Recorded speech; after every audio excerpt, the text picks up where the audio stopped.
Right before your eyes, marvel and magic is on display. Right before your eyes, oh my, it's tragic, but then it's okay. Poof, a new surprise, right before your eyes. 1 in 68 kids is diagnosed on the autism spectrum. That is more than are diagnosed with AIDS, pediatric cancer, and diabetes combined. Autism is a neurodiversity that impacts those who have that neurodiversity socially and emotionally, so it's identified by a set of behaviors. Our kiddos may be ultra sensitive to sensory stimulation that is coming at them. They have a hard time communicating with people in nonverbal ways, so they have a hard time reading those social cues. So somebody frowning at them in response to a question, they may not get it. So their responses to things aren't always what's expected.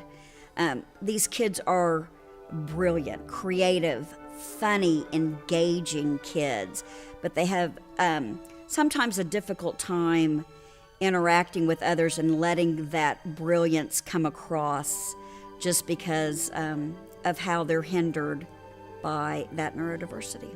Autism Oklahoma is celebrating its 15th anniversary this year. It started in a library with 3 moms sitting together saying, what are we going to do to help our kids?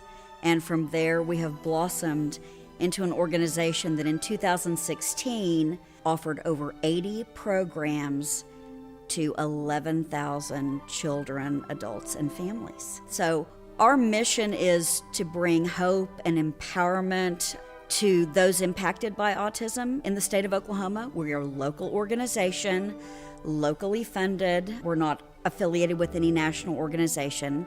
It's just us. Very small team. We've got 7 staff, but over 700 volunteers that make what we do possible. Autism Oklahoma was contacted by Lyric Theater. They reached out to us, knowing that we were the primary support and provider of those experiences for kids on the spectrum in Oklahoma. And we were absolutely delighted to get that call and to be able to partner with Lyric.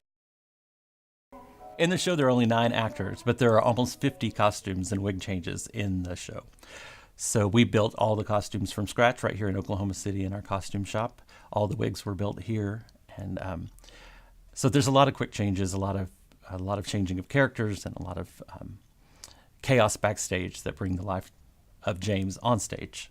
Live theater is so much different than film theater because it's real, right? So anything could go wrong at any moment, and it's just so tense and live and real and exciting.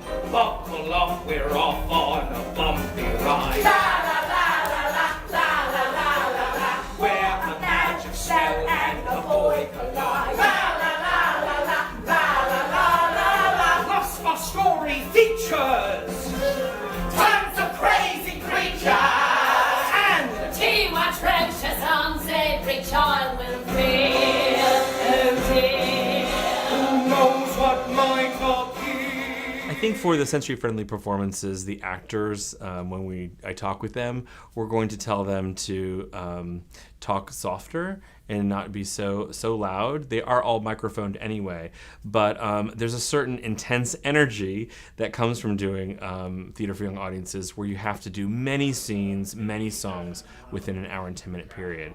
And that energy and that volume is not necessarily helpful. So the big note would be just to tell the actors to take it easy, relax a little bit. If the show takes a little longer to tell, that's totally fine. There's no need to rush through it. And to prepare them for noises, for parents talking, for children talking, for maybe a coming in and out of the theater based on the children's needs during the show, and for that not to distract them from doing their performance. You know, I have no problem if the actors on stage acknowledge some of those moments in a positive way, because it's not a movie, it's live theater, and they should respond to that audience. So I think it's going to be exciting and fun. And as well, since there won't be as many light cues, because we're going to keep it more consistent so that there's not flashing lights. We'll tell the actors that they're responsible even more so for the storytelling and not to rely so heavily on the technical elements of the show. I'm playing the role of Spiker in James and the Giant Peach. And according to the script, Spiker is described as one of James's atrocious aunts. She is not very nice. She's very mean. I remember getting my script and reading through it. And one scene in particular, I was really worried, or I am worried, that the kids might hate me. She's very mean, kind of the mastermind behind James's fate, the Peach's fate, and how that Peach will further her and her sister along. Launch the attack helicopters! By day, I am a private vocal instructor. I teach beginning to advanced. The majority of my students are kids and teens. Working with kids definitely helps me. I hope that I'm a good example when I'm preparing for a show, that I will tell them, I really worked on my music this morning, or last night I worked on memorizing my lines. So I can tell them, outside of your lesson, please go practice and bring your music back memorized next week. So I hope to be a good example for them. Being a teacher has definitely helped me with performing in front of children, because 4 years ago, I started a summer music theater camp with my high school drama teacher in Choctaw, the Eastern Oklahoma Performance Academy.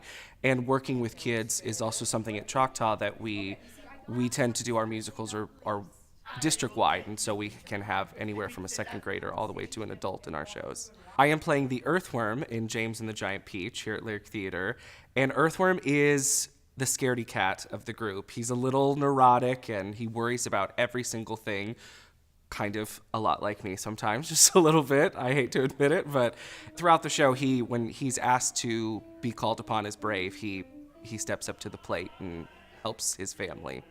Personally, when I go into a show, I don't try and differentiate the differences between I'm performing for children, I'm performing for adults.